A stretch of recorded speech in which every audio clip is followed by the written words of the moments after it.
Number 10, the Leader. It's a great name, honestly. The Leader.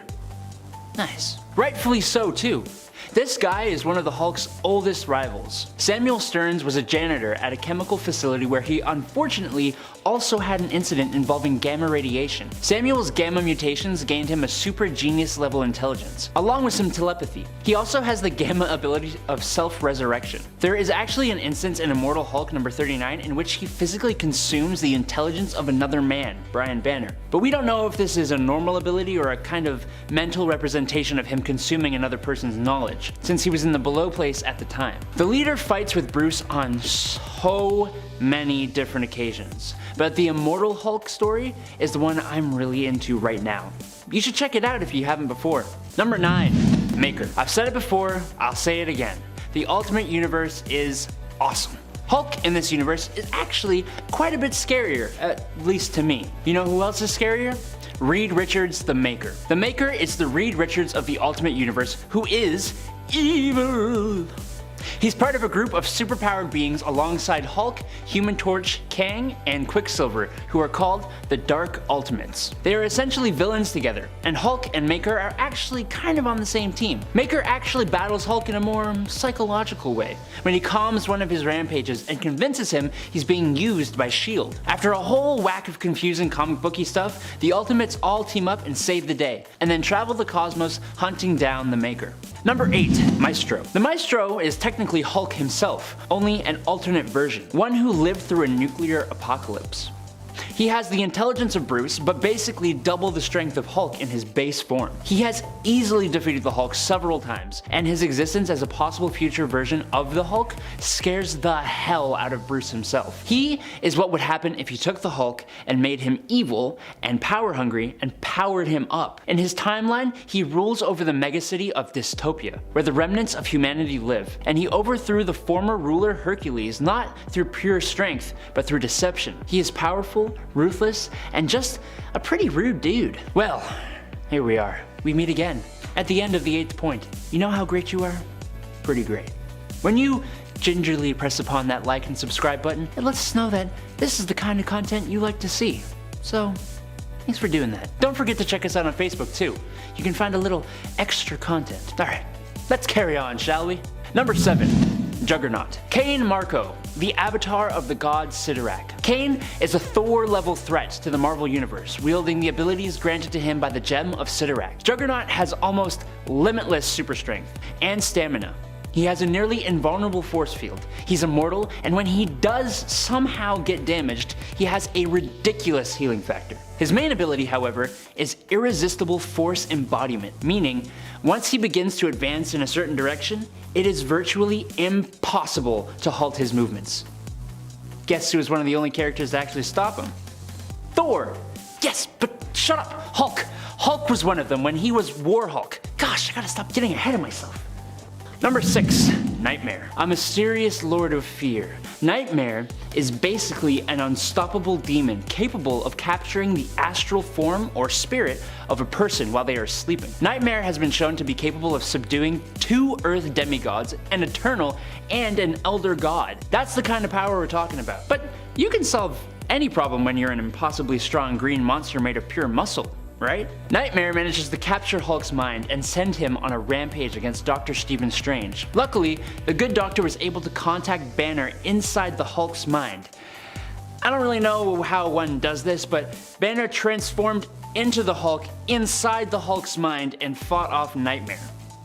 They've clashed a few other times, like when he took off Nightmare's head and stole his horse. Again, I don't know how it works, but it is what it is. Number 5, Onslaught. After Magneto used his powers to rip the adamantium out of Wolverine's body, Professor Xavier snapped and shut down the mind of Magneto. In the process of this, Xavier absorbed all the anger, grief, and lust for vengeance from Magneto's mind, which molded with every long-suppressed negative feeling the Professor had endured during the last 30 years. This resulted in a personality forming within Xavier, known as Onslaught, that would eventually separate to become a separate entity all on its own. Onslaught was incredibly powerful, and all the Avengers, X-Men, and Fantastic Four could not take him. That's when Bruce Banner's Hulk said, "Hold my beer," and told Phoenix to turn off the Bruce personality inside his head. She did, and the Savage Hulk beat Onslaught so hard he destroyed his impenetrable armor, allowing Thor to land a massive blow and the heroes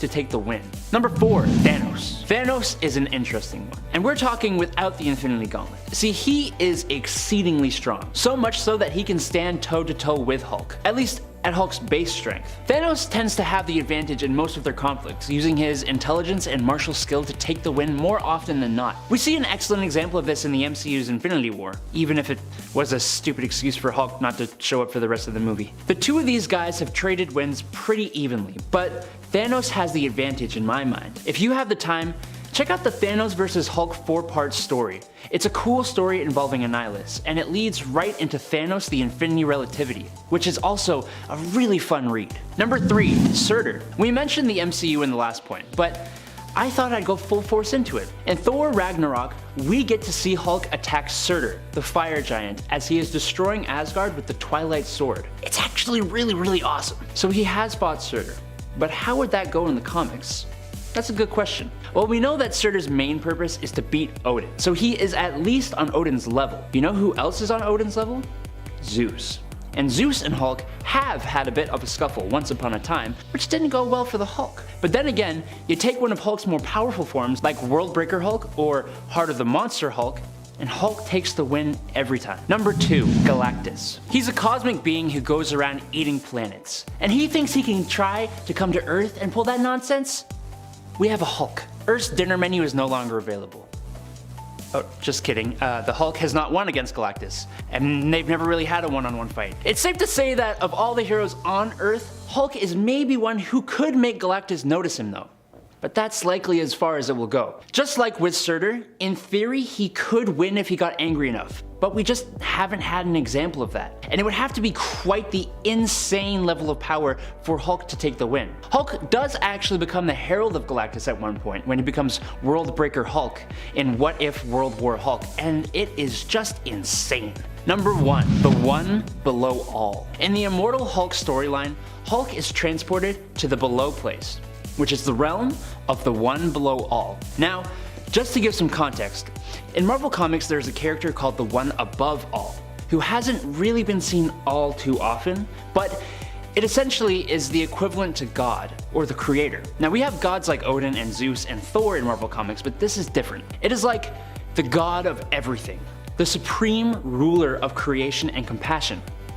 It's even been represented as the writers of Marvel at one point, to give you an idea. So the One Below All is the antithesis to this, the personification of destruction and hate. The One Below All is trapped in the Below Place and manifests in realities through Gamma. Basically, this means that Hulk and the other Gamma mutated beings have fractions of the One Below All's power. In an alternate future, it would actually take over Bruce Banner's body and use his power to devour the cosmic entity Eternity, and eventually it would eradicate all life in the multiverse. Luckily, this is prevented in the Immortal Hulk storyline, but I'm telling you, go read this. Kicking off the list at number 10, the Ringmaster. Issue 3 of the Incredible Hulk back in Volume 1, we see the Hulk take on the Ringmaster. Will the mighty Hulk be a match for the Ringmaster? Well, apparently, yeah. He takes on a whole circus of crime who, might I add, do not have any superpowers, but right off the bat, the human cannonball gets the Hulk quite good. The human cannonball, just a regular guy with a makeshift hammer. This dude's spine would fold on impact if he cannonballed into the Incredible Hulk, so already I'm upset. And then it gets worse. A regular guy with a fireman's hose blasts the Hulk, and then he goes down, this time for good.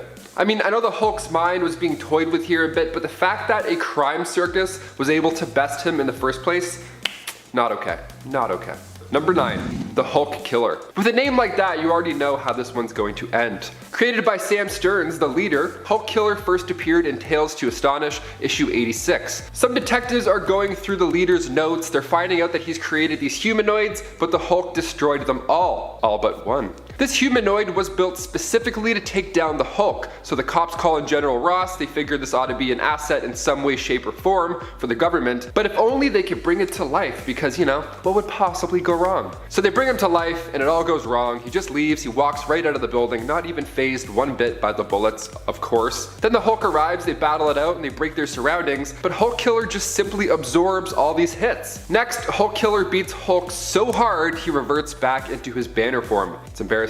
Number 8, Doc Ock. In Eric Larson's 1992 Spider-Man run, issue 19 titled Revenge of the Sinister Six showed us a more powerful version of Doc Ock because he had new fancier arms. In fact, the whole crew had the jump on Peter at this point. He was for sure in need of backup. And right on cue, the Hulk smashes through the floor, just sending wood chips all over the damn place. Already such a mess. And he's coming in hot too. The Hulk says knock knock when he busts out of the floor. That is so badass. First he flicks Shocker out of the way, gives him the finger, literally, and then he tosses Mysterio back to sleep. And then when he goes to handle Doc Ock, he's caught off guard from his unbreakable arms with limitless power. Doc Ock had the upper hand, or 4 upper hands, I guess, in this case. And before we continue on with this list, if you want to go ahead and give this video a thumbs up, that would be awesome. No sweat, but it does help us out quite a bit. I'm not going to waste any more time. Thank you so much. For the best. Back to this list. Number 7, Juggernaut. Kane Marco has been one of Marvel's biggest and baddest since his first appearance in X-Men issue 12. Once Marco came into contact with a gem, he then obtained the power of the Crimson Bands of Sidorak, becoming a human Juggernaut. Literally. The Hulk on average can beat Juggernaut, but in Incredible Hulk issue 402, Hulk bumps into this Jack dude who he realizes is not just an ordinary construction worker after all, rather it's Marco. Hulk thinks he has him. He tries to save Juggernaut's life after he falls into quicksand, but then he tries to pull Hulk in as well, so Hulk's like, alright, forget it, I'm gonna let you sink. See ya. Then of course he popped out of the quicksand and the beating continued and it kept going and going and the Hulk went down until he was almost dead. And that's when Red Skull stepped in and told Kane that was enough beating for now. Number 6, Zax. Making its first appearance in the Incredible Hulk issue 166, the Thing from the Dynamo was originally the result of an accident that happened at Edison Nuclear Power Plant. When a group of criminals tried to power off New York City, it went south, you know, the toughest gang in town, shutting down the power during Game of Thrones. That's truly, truly awful. Keep it up, guys. So guns started blazing and it caused this massive chain reaction in the atomic reactor, and then this living energy then absorbed them, and then soon took a humanoid form with a villain voice as well, of course. Zax absorbs the electricity from its victims' minds as well, so it gains their thoughts. Hawkeye comes in with a convenient foam arrow. In fact, Hawkeye's aim saved the day here, but they don't give him credit. They actually give the Hulk the credit, which is pretty rough. But don't worry, Hulk got what was coming from Zax when General Ross merged with the living energy and then beat down Hulk and Rick Jones. Ross was actually about to finish the pair off, but Zax's personality came back and then he flew off. That was a close call, Banner. A little too close. Number 5, Brian Banner. The father of Bruce Banner was honestly a pretty horrible guy. He killed Bruce's mother is honestly pure evil, and he of course was locked away for 15 years afterwards, and then when him and Bruce reunited down the road, Bruce accidentally killed him. Yikes. Now this isn't the end of his story though, because during the Chaos War storyline in Incredible Hulk's issue 619, his dad comes back as a Hulk demon who would get stronger the angrier Banner got. Now obviously this is a traumatic experience, going down memory lane can hurt quite a bit, so this demon Hulk dad would have finished off Bruce if Jarella didn't step in to save the day. Bruce has the brain and Brian's got the pain. The Banners are a wild bunch. Number 4, Horfin. Born the offspring of a frost giant and Fenris, Horfin first appeared in the Incredible Hulk issue 422. When the Warriors 3 and the Hulk were going after Agamemnon, they followed them to Singard Castle. Horfin was created purely to guard this castle, so now the Hulk has to fight a frost wolf. And this is pretty intimidating because when the frost giant Singard himself unleashed his Horfin, the order was to kill the Hulk right off the bat. No warning, nothing. Just go eat him. Bye, go. And it did. Yeah. I did mention this wolf was incredibly big, right? What a snack. Number 3, Pit. Image Comics introduced Pit in Youngblood issue 4. It was their version of the Hulk. He's an alien-human hybrid created by the Creed as a literal death machine. So 5 years later, Marvel gave the fans the ultimate battle and released Hulk Pit Reality Check. This was just 50 pages of punching and smashing and kicking. It's exactly what you would expect and want. But Pit remained on top for the most part of this fight, and you gotta include Image Comics whenever we can, because Pit is a treat. He's also drooling and jacked. He's just a nightmare. I would never want to deal with him. Number 2, Thanos. This is the only movie reference in this list, but I do have to include it. The time Thanos punched the Hulk in the neck so hard that the Beast straight up retired. Avengers Infinity War, directed by the lovely Russo brothers, before the title card even pops up in the movie, before it's like, bam, Avengers, the Incredible Hulk is gone. You don't see him anymore. He pops out and tries to get the upper hand on Thanos, and without even using the Power Stone, Thanos rock and boppers his neck. Now, we don't see the Hulk after this for 5 whole years.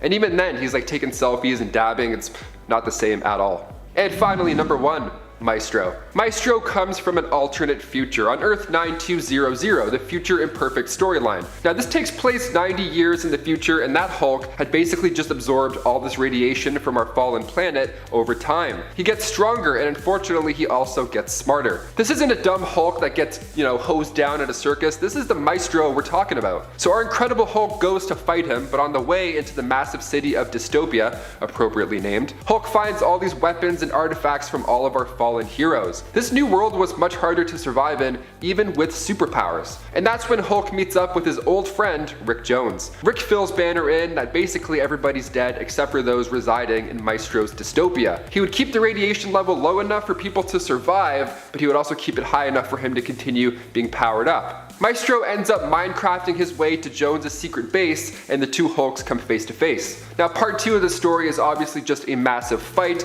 Maestro is terrifying. He calls Banner out on a bluff, and then he just tosses a lady to smithereens. Like, he actually doesn't care. He'll kill anybody in his way. It's terrifying. Hulk hits him where the sun doesn't shine, and Maestro sneaks up and breaks his neck, ending the battle and the story just like that. Number 10, Scarecrow. While Scarecrow didn't specifically take out the Hulk, he did take out the person who is often known as the Hulk in the comics, Bruce Banner. While Bruce Banner was traveling the countryside, he found himself drawn to a town via missing persons reports, a town that the villain Scarecrow just so happened to be tormenting, hence why, people were going missing. The Scarecrow had taken up residence in the town's movie theater, Emerald Cinema, and used the townspeople's greatest fears against them by forcing them to watch them play out on the movie screen. When it came to Bruce, his greatest fear that he, as the Hulk, would destroy everything was used against him and was so horrifying that it actually killed him. Fortunately, this happened during Immortal Hulk Time of Monsters issue number 1, and as is established in the Immortal Hulk series, when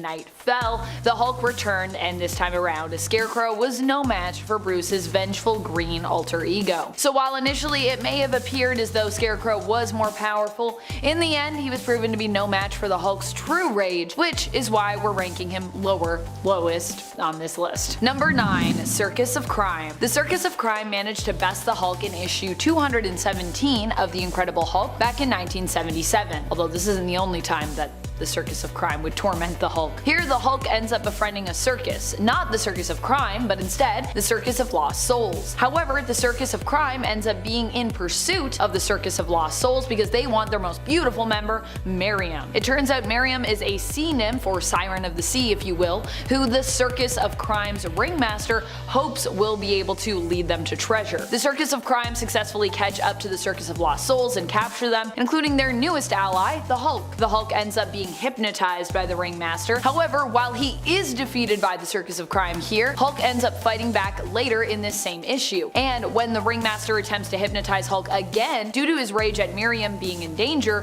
Hulk is actually able to resist being hypnotized this time around. In the end, he saves Miriam and is able to return her to the sea. Still, this wouldn't be the only time the Circus of Crime would cross paths and threaten to defeat the Hulk. Weirdly enough, Circus of Crime. Not one of the most powerful teams you'd think of, but hey, they got a leg up sometimes on Hulk. Number 8, Bi-Beast. Bi-Beast is a weird creature. He first appeared in The Incredible Hulk in issue 169, where he actually beat the Hulk so hard that he caused him to transform back into Bruce Banner. The Bi-Beast is a very strange villain. He is an android with 2 heads, one with knowledge of fighting and war and the other with knowledge of culture and civilization. He was created by the Bird People, which were once an avian race that were related basically to the Inhumans. They ended up dying out, but the Bi-Beast lived on. Their creation. He forces Bruce to fix the once glorious, now failing machines of the Bird People's once great city. Bruce eventually would transform back into the Hulk and escape the Bi-Beast when other villains came to attack that city, but he was still bested by the Bi-Beast initially, so that is important to note. And later on in the comics, a second Bi-Beast would appear and attempt to torment the Hulk during his adventures pretty much regularly for a period of time by Beast, one that we have all forgotten. R.I.P. by Beast. Number 7. Wolverine. I know what you're thinking, bub, but wait a minute, Wolverine isn't a villain, and while usually I would agree with you, in this instance he actually kind of was. And if you consider the Hulk and Wolverine's first meeting and fight in the comics, Logan's first appearance there made him appear initially as more of an antagonist. But the fight I actually want to focus on between these two is when Wolverine was made to become Apocalypse's Horseman of Death and faced off with the Green Giant. While Wolverine also didn't technically trounce Hulk completely, being given the option to behead him but ultimately not following through, he still won the fight technically in issue 145 of Wolverine and could have even killed the Hulk. Well, at least, you know, momentarily, as now we know the Hulk is actually immortal. In the end, Wolverine's hesitation would allow the Hulk to smash Wolverine and escape, although thanks to Wolverine's healing factor, he would also quickly recover. He gets smashed a lot in that fight actually, and he's constantly like, I'm better, I'm good, I'm Wolverine. Rah! Number 6. Lord Armageddon. Lord Armageddon, or Lord Armageddon, is a cosmic warlord who rules over the Trojan Empire as their king. He had beef with Hulk because he blamed him for the death of his son Trauma, or Trauma. I'm just gonna call him Trauma, but just so you know how it's pronounced in the comics, that's how it is. Armageddon proved powerful enough to handily defeat the Hulk in his own book, An Incredible Hulk, which was also where Lord Armageddon made his first appearance in issue number 413, starting off, of course, with a bang. However, when he forced the Hulk to engage the device that would resurrect his son Trauma later on, and Armageddon saw that the Hulk was not reluctant at all to basically do so, Armageddon felt respect for the Green Behemoth. Instead, he opted not to kill the Hulk thanks to this newfound respect. But, you know, that was a pretty close one because Lord Armageddon's pretty nuts. He's a 90s villain, so you know how it is in the 90s, people went crazy. Lots of cool crazy villains from that time. Number 5. Namor. Namor is more of an anti-hero than a straight up villain, but he's done plenty of villainous things in his time, and even has teamed up with the likes of Fantastic Four villain Dr. Doom, and has for years been known as a major antagonist to Black Panther, with Namor's Atlantis and Black Panther's Wakanda often being engaged in war or other such hostilities. And while many people don't think of Namor as being a powerhouse, he really is, and he deserves to be thought of that way because he is a powerhouse, especially if you try to fight him while he's in his underwater element. Don't try to do that. And yet the Hulk has done that time and time again. And guess how that has worked out for him? Well, not very well. Pretty much every time these two have gone up against one another, Namor has been the victor, with Hulk standing not much of a chance fighting Namor underwater. However, it should be noted that Namor and the Hulk have also been powerhouses together when teamed up. That is, as long as they can remain united and not get distracted by thoughts of when and how best to, you know, betray each other, which also happens a lot with them. Happens a lot with Namor in general, I think.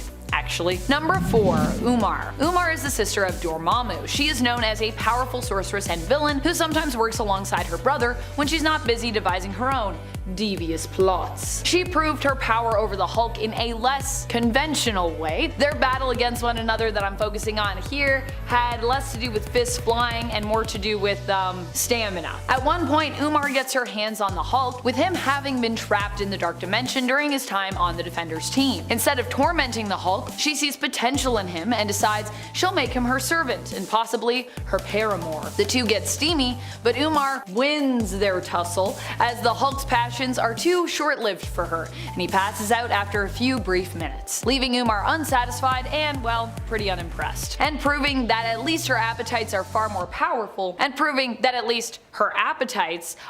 powerful than the Hulk's. Number 3. Dormammu. Of course, even when the Hulk was captured during the first Defender story arc of the 2005 volume that we were just talking about, Dormammu was the mastermind behind that plan, with Umar joining her power to his. So although she ended up holding Hulk prisoner and besting him in romantic combat, Dormammu was the one who successfully laid the trap to capture the Hulk and the other Defenders, defeating them, at least temporarily. I mean, the one thing with villains being more powerful than superheroes or defeating them is that in the end, we do have to follow the formula of the hero's journey, because that's kind of what superhero stories are. So while the hero may be forced to struggle and persevere against great odds, in the end, they must always come up at some point victorious. Unless, of course, we are exploring some darker reality duality that exists within the multiverse, but the mainstay will pretty much always come back around to a victory for heroes like the Defenders. Number 2. Thanos. Thanos beat Hulk hard during Infinity War, which narrative-wise really helped to establish where Thanos fell in terms of his power ranking in the Marvel Cinematic Universe, which if you hadn't guessed, turned out to be pretty high up there. It was less of a fall and more of like a just crown. Thanos is the top, at least at that time. Especially when he had the Infinity Gauntlet in tow with any, and especially if with all Infinity Stones on it. Thanos during Infinity War runs into the Hulk right near the beginning as he is traveling with the surviving Asgardians following the events of Thor Ragnarok. However, these Asgardian survivors won't be surviving for long, as even when the Hulk tries to stand up to Thanos and fight back against him, he is quickly and easily defeated. As Hulk hurtles back to Earth when he lands as Bruce Banner in the New York Sanctum Sanctorium, his desire to warn others of Thanos' arrival is extremely urgent, and with good reason. I mean, he really just got his butt whooped there, so yeah. Number 1. Doctor Doom. I mean, of course Doctor Doom could beat the Hulk. Doctor Doom could probably beat, well, just about anyone. He's so popular and so powerful and so smart. The then gray-skinned Hulk and Doctor Doom faced off in issue 320 of the Fantastic Four. Here, Doom uses his wits to take control of the Hulk, attempting to use the brute force of the hero for his own means. In this case, what Doom wanted was to retake control of his country, Latveria. In order to gain the Hulk's help, he tormented him by scrambling his brain impulses, until the Hulk finally agreed to hear Doom out, and following that, Doom used his manipulative skills to convince the Hulk to help him take back control of Latveria from the FF and go toe-to-toe with the Thing. Which honestly, I don't even know if you really need to make Hulk do that. I feel like you just need to be like, you should fight the Thing, and he'll be like, well, I do that a lot. We do like to fight.